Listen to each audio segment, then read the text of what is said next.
Thermal expansion. Therm का मतलब heat और एक्सपेंशन का मतलब टू एक्सपैंड, यानी फैलना। जब हम मटेरियल्स को हीट देते हैं तो हीट देने की वजह से इनके साइज में इजाफा हो जाता है, साइज इनका इंक्रीज कर जाता है। इसे हम कहते हैं थर्मल एक्सपेंशन। फॉर एग्जांपल हमारे पास एक रॉड है। इस रॉड को हमने हीट दी। हीट देने से इसके एटम्स अपनी मेन पोजीशन पर वाइब्रेट करना शुरू कर देंगे। इनका एम्पलीट्यूड ऑफ वाइब्रेशन बढ़ जाएगा। एम्पलीट्यूड ऑफ वाइब्रेशन बढ़ने का मतलब इनके दरमियान, एटम्स के दरमियान का डिस्टेंस, एवरेज डिस्टेंस इंक्रीज कर जाता है, जिसकी वजह से रॉड की लेंथ में चेंज आ जाता है, लेंथ इंक्रीज कर जाती है, ये रॉड एक्सपैंड कर जाता है। इसे हम कहते हैं थर्मल एक्सपेंशन। डेफिनेशन देखते हैं। द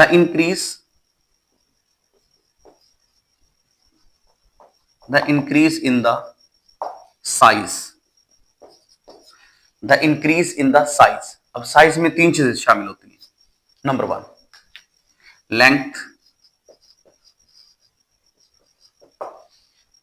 या तो सब्सटेंसेस की लेंथ में इजाफा होगा, एक्सपेंशन होगी, या इनका एरिया एक्सपेंड कर जाएगा, या मटेरियल्स का वॉल्यूम एक्सपेंड कर जाएगा। ये 3 टाइप्स की यहां पे एक्सपेंशन पाई जाती है। लेंथ एक्सपेंड कर सकती है, एरिया भी एक्सपेंड कर सकता है, और वॉल्यूम भी एक्सपेंड कर सकता है, यानी जब हम मटेरियल्स को हीट देंगे। The increase in the size of substances. The increase in the size of the substances on heating is called thermal expansion. Is called thermal expansion. इसे हम थर्मल एक्सपेंशन का नाम देते हैं। अब जब चीजों को हम हीटअप करते हैं, जो एक्सपेंशन आई है, ये एक्सपेंशन डिपेंड करती है फॉलोइंग फैक्टर्स पर। नंबर 1 इनकी एक्सपेंशन डिपेंड करती है चेंज इन टेम्परेचर पर। चेंज इन टेम्परेचर पर। अगर चेंज इन टेम्परेचर ज्यादा होगा तो थर्मल एक्सपेंशन सब्सटेंसेस की ज्यादा, और अगर चेंज इन टेम्परेचर कम होगा तो थर्मल एक्सपेंशन मटेरियल्स की, सब्सटेंसेस की कम होगी। दूसरा factor original length.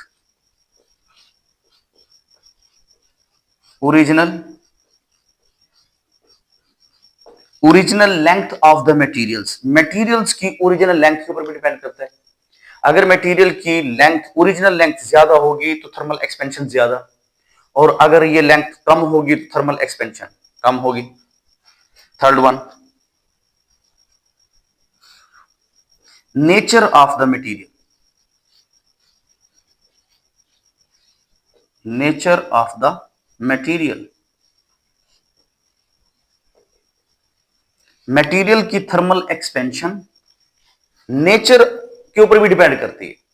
Different material की थर्मल एक्सपेंशन डिफरेंट होती है, तो इसलिए हम कह सकते हैं thermal expansion also depends upon the nature of the material. Material to material ये क्या करेगी, वेरी करती है। अब ये थर्मल एक्सपेंशन 3 टाइप्स के मीडियम में हम देखते हैं जिनमें ये पाई जाती है। पहला thermal expansion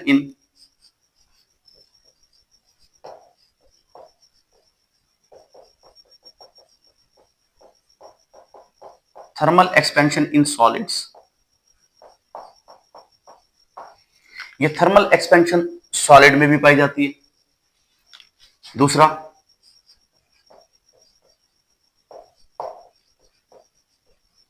thermal expansion in liquids. Thermal expansion liquid में पाई जाती है।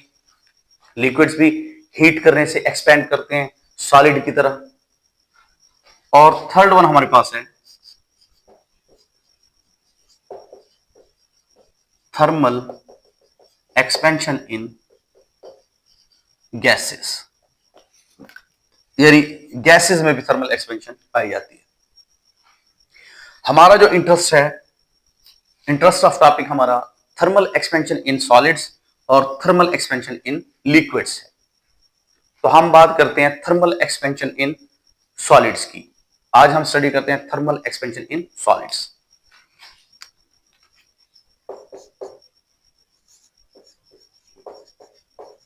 Thermal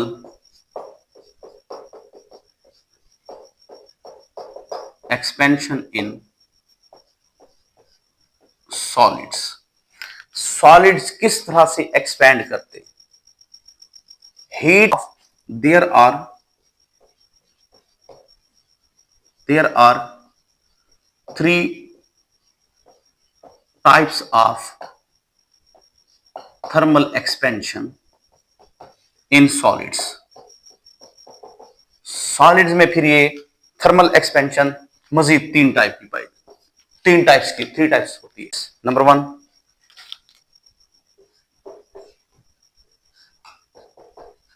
linear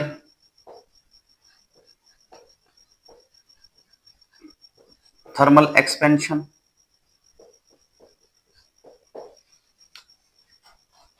second one,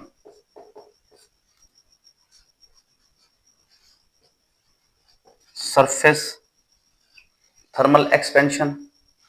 third one,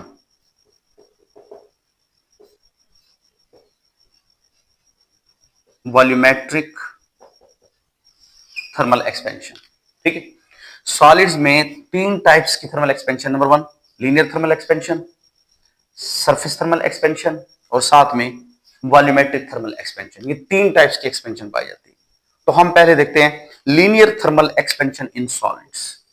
linear thermal expansion in solids, इसको मजीद नाम दिए जाते हैं। लीनियर थर्मल एक्सपेंशन को हम लॉन्गिट्यूडनल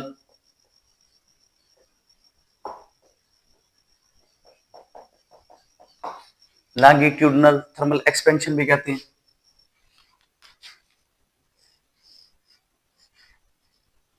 इसे हम one dimensional thermal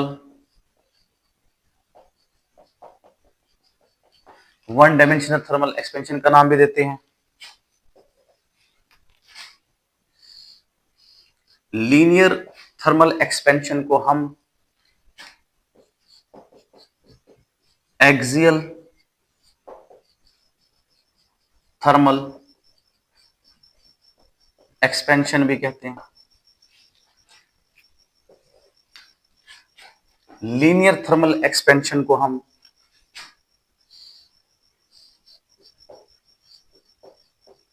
uni directional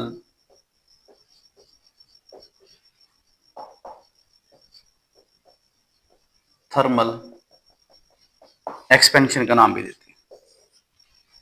solid linear thermal expansion in solids के कुछ नाम हमारे पास यहाँ पे मौजूद है। इसे हम लॉन्गिट्यूडनल थर्मल एक्सपेंशन भी कहते हैं, वन डायमेंशनल थर्मल एक्सपेंशन भी कहते हैं, एक्सियल थर्मल एक्सपेंशन भी कहते हैं, या इसे हम कहते हैं यूनिडायरेक्शनल थर्मल एक्सपेंशन। तो मोस्टली यूज होने वाला हमारे पास लीनियर थर्मल एक्सपेंशन है। जब हम किसी रॉड को हीटअप करते हैं तो हीटअप करने से इस रॉड के एटम्स अपनी मेन पोजीशन पर बैक एंड फोर्थ मूव करना शुरू कर देंगे और इनका एम्पलीट्यूड ऑफ वाइब्रेशन इंक्रीज कर जाएगा। मतलब इनके एटम्स के दरमियान का जो डिस्टेंस है वो इंक्रीज कर जाएगा और इनकी लेंथ बढ़ जाएगी। इसलिए हम इसे कहते हैं linear thermal expansion in solid, क्योंकि ये वन डायमेंशनल है, यूनिडायरेक्शनल है, एक्सियल है, लॉन्गिट्यूडनल है, इसलिए इनको मुख्तलिफ नाम दिए गए। तो ये हमारे पास क्या होगा, linear thermal expansion in solid. तो इसकी डेफिनेशन देख लेते हैं। The increase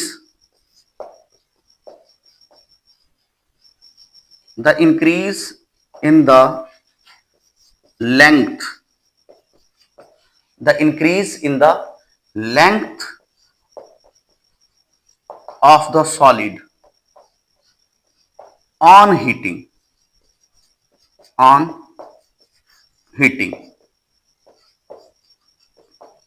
is called linear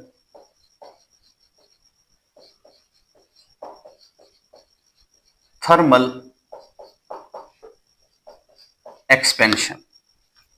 linear thermal expansion का हम इसे नाम देते हैं। तो देखिए इसकी लेंथ बढ़ गई। लीनियर थर्मल एक्सपेंशन भी 3 फैक्टर्स पर डिपेंड करती है। There are 3 factors on which the linear thermal expansion depends upon. Number 1, change in temperature. अगर टेम्परेचर चेंज ज्यादा होगा, अगर चेंज इन टेम्परेचर ज्यादा होगा तो लीनियर थर्मल एक्सपेंशन भी ज्यादा, और अगर चेंज इन टेम्परेचर कम होगा तो लीनियर थर्मल एक्सपेंशन भी कम होगी। दूसरा फैक्टर, ओरिजिनल लेंथ। ये ओरिजिनल लेंथ पे भी डिपेंड करता है। Original length of the material, material की ओरिजिनल लेंथ पे भी डिपेंड करता है।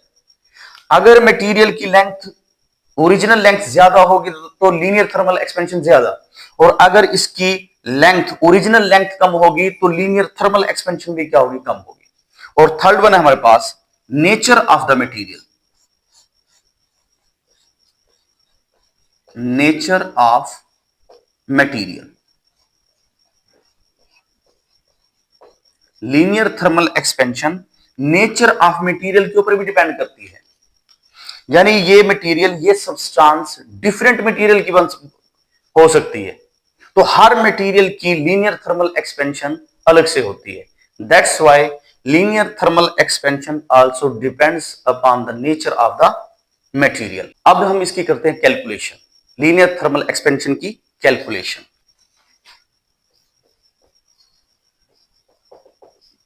कैलकुलेशन, हमने ये कहा कि linear thermal expansion depends upon these factors, change in temperature, original length and nature of the material. तो हम ये जो चेंज इन लेंथ आई है, लेट हमारे पास ओरिजिनल लेंथ इस रॉड की L0 है। कैलकुलेशन करने से पहले हम इसकी ओरिजिनल लेंथ देख लेते हैं, L0, और इसका इनिशियल टेम्परेचर T0 है। जब हमने इस रॉड को हीट दी, हीट देने की वजह से इसकी लेंथ में इंक्रीज आया, इसकी लेंथ चेंज हुई। कितना चेंज हुई? डेल्टा L, ये इसकी लेंथ में चेंज आया डेल्टा L, ये इसमें एक्सपेंशन हुई। और इसकी ओरिजिनल लेंथ हमारे पास यहां से लेकर यहां तक, ये टोटल लेंथ हमारे पास L बनेगी। ये हमारे पास टोटल लेंथ इसकी L है, जिसे हम इसकी एक्चुअल लेंथ कहेंगे, इंक्रीज इन लेंथ कहेंगे मटेरियल की। तो हम इसकी कैलकुलेशन कर लेते हैं। Let there is a rod of length L0 at temperature T0। When we give heat to the material, this rod, then because of thermal vibration of atoms due to this heat, the average distance between the atom increases। इसके atoms के दरमियान का average distance increase कर जाएगा, जिसकी वजह से इसकी लेंथ में इंक्रीज आएगा। तो इसकी नई लेंथ हमारे पास क्या बनी? L, और टेम्परेचर क्या हुआ? T। तो हम यहां पे देख लेते हैं, चेंज इन लेंथ हमारे पास क्या हुआ? Delta L, actual length minus original length, L minus L0, ये हमारे पास चेंज इन लेंथ है। और इसी तरह टेम्परेचर भी चेंज हुआ है, तो चेंज इन टेम्परेचर हमारे पास क्या होगा? Delta T is equal to T minus T0, ये हमारे पास चेंज है। तो अभी हमने कहा ये जो हमारे पास थर्मल एक्सपेंशन आई है, ये thermal expansion change in temperature के डायरेक्टली प्रोपोर्शनल है और ये ओरिजिनल लेंथ के भी डायरेक्टली प्रोपोर्शनल है। यानी इन दोनों को ओरिजिनल लेंथ बढ़ेगी तो एक्सपेंशन, थर्मल एक्सपेंशन बढ़ेगी, और अगर चेंज इन टेम्परेचर बढ़ेगा तो ओरिजिनल लेंथ भी, चेंज इन लेंथ भी बढ़ेगी। तो ये हमारे पास change in length L minus L naught, delta T, change in temperature T minus T naught. तो हमने कहा थर्मल एक्सपेंशन, ये हमारे पास है thermal expansion. Thermal expansion, thermal expansion is directly proportional to the original length. This thermal expansion is also directly proportional to the change in temperature. Change in temperature, इसे हम कह देते हैं इक्वेशन नंबर 1 और इसे कह देते हैं हम इक्वेशन नंबर 2। दोनों को कंबाइन कर लेते हैं। Delta L proportional to L not into delta T, ये हमारे पास आ गई इक्वेशन नंबर 3। अगर हम प्रोपोर्शनैलिटी साइन को खत्म करें तो ये हमारे पास इक्वेशन बनेगी delta L is equal to constant into L not into delta T. अब यहां पे ये जो कांस्टेंट है, कांस्टेंट हमारे पास, ये कांस्टेंट होगा हमारे पास delta L is equal to alpha L not into delta T. इसे हम कहेंगे constant of proportionality, constant of proportionality. ये सिंपल हम इसे कह सकते हैं प्रोपोर्शनैलिटी कांस्टेंट, और इसका नाम होता है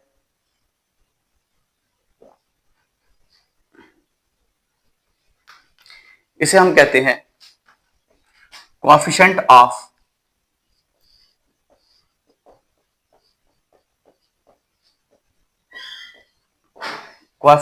ऑफ लीनियर थर्मल एक्सपेंशन। क्या कहेंगे इसको? Coefficient of linear thermal expansion. अगर हम इसका फार्मूला निकालना चाहें तो हमारे पास फार्मूला आएगा अल्फा इज इक्वल टू, ये रहा अल्फा, इसे यही रहने देते हैं, इन दोनों को शिफ्ट कर देते हैं दूसरी तरफ, तो ये हमारे पास इक्वेशन बनेगी डेल्टा एल ओवर, ये दोनों इसके डिवाइजर के नीचे आ जाएंगे, L not into delta T. अब ये जो हमारे पास टर्म आई, इसे हम कहते हैं जब किसी चेंज को उसके ओरिजिनल से डिवाइड किया जाए, इसे हम कहते हैं फ्रैक्शनल चेंज। तो coefficient of linear thermal expansion की हमारे पास डेफिनेशन आ गई।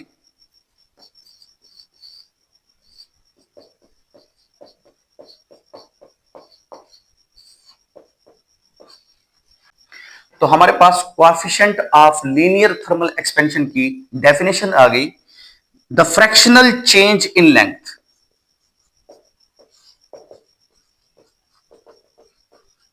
The fractional change in length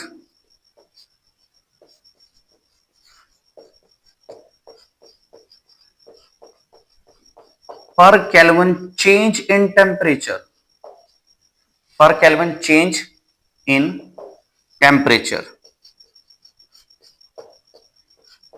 is called coefficient of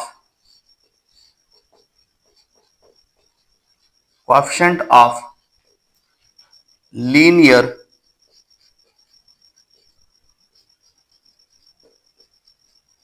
thermal expansion। इसे हम कहेंगे coefficient of linear thermal expansion. तो अगर हम यहां से डेल्टा एल की वैल्यू इसमें पुट कर दें तो ये इक्वेशन हमारे पास बनेगी, यहीं पे देख लेते हैं इसको।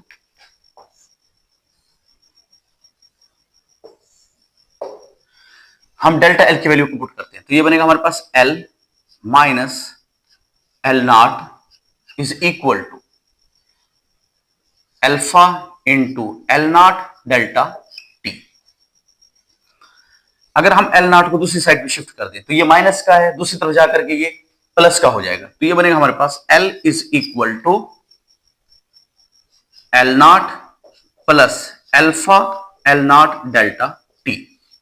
इन दोनों में हमारे पास कॉमन है एल नॉट, ये दो वैल्यूज है हमारे पास, दोनों में एल नॉट कॉमन है। तो यहां से एल नॉट कॉमन लेंगे तो यहां पे बचेगा 1 प्लस इस जगह पर बचेगा अल्फा इंटू डेल्टा टी। तो इस तरह ये हमारे पास आ गई टोटल लेंथ आफ्टर एक्सपेंशन के बाद।